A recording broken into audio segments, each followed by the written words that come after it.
Throughout the course, we're going to use a number of hacking tools.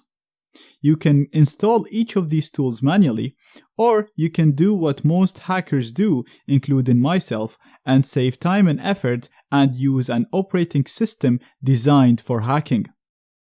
We're going to use an operating system called Kali Linux.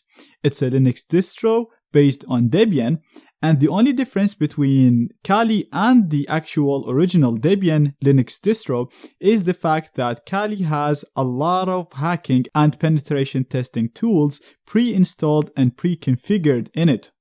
Therefore, once you install Kali, you will have access to so many hacking tools without the need to install or configure any of them, which will save you a lot of time and a lot of effort.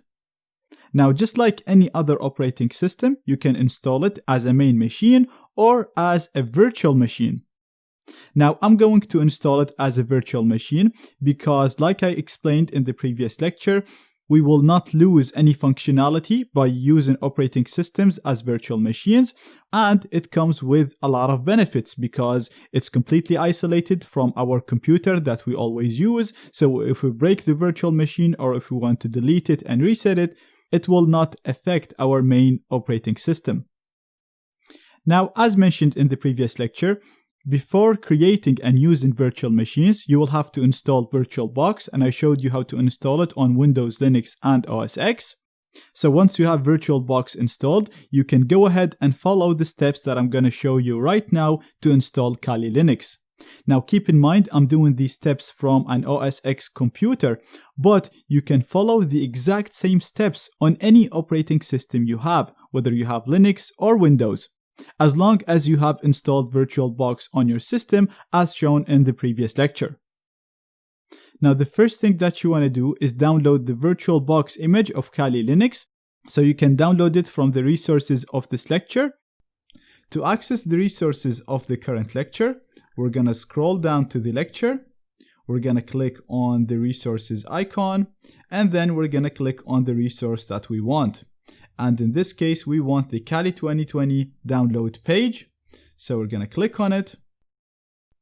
Now this is a custom Kali image that I made for my courses. It is smoother and faster than the original one. It fixes a number of bugs and it contains a number of extra programs that we need for this course and are not included in the original release. You can see the full list of changes that I made here on the left. You can also follow us on YouTube if you want from here, but the main reason we're here on this page is to download Kali. So if you have a 64-bit computer, download it from one of these links, or if you have a 32-bit computer, then download the 32-bit version from here.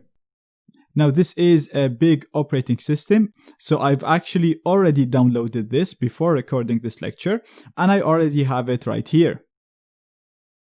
So as you can see, you should get a file with a .ova extension. So you have the file name followed by .ova.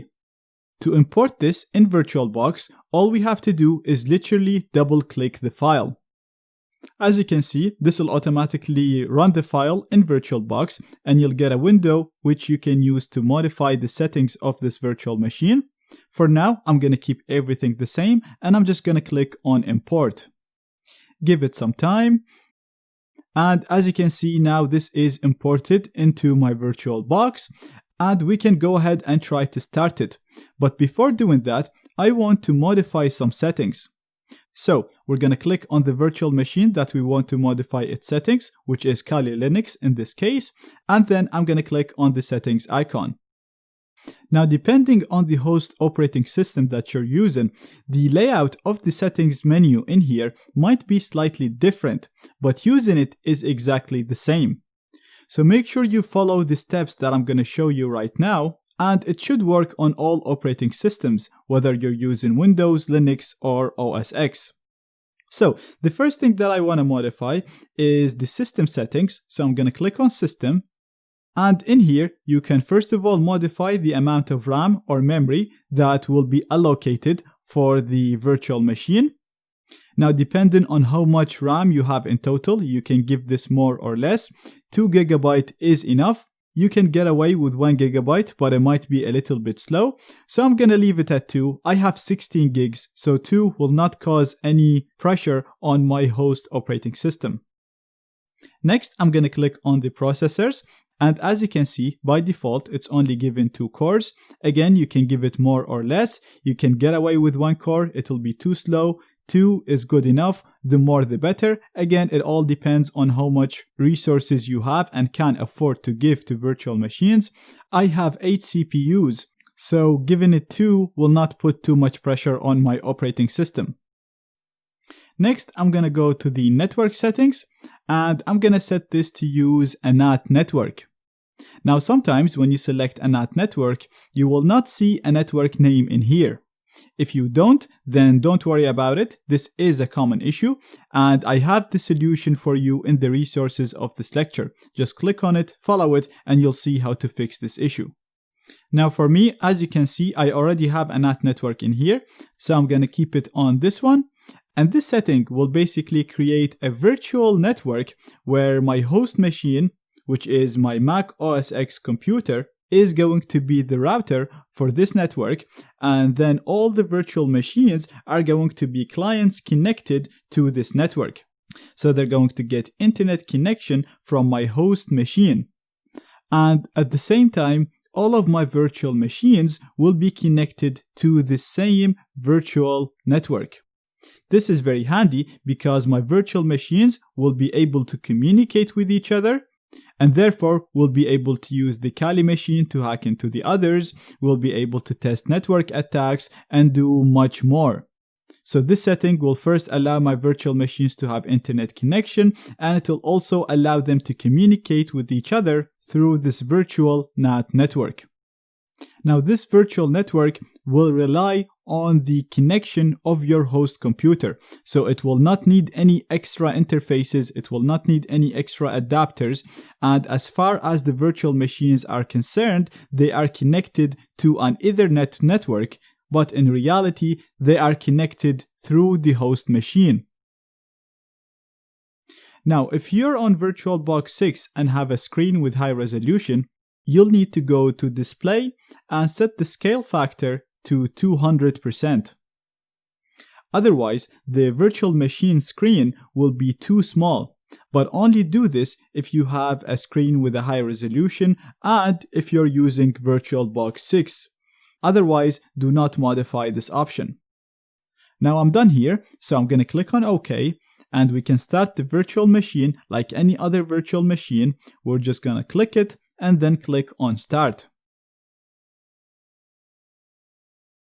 Now, if you followed everything that I did so far and faced a black screen or got an error, please check out the links in the resources of this lecture, as they cover the most common issues that you could face when starting Kali.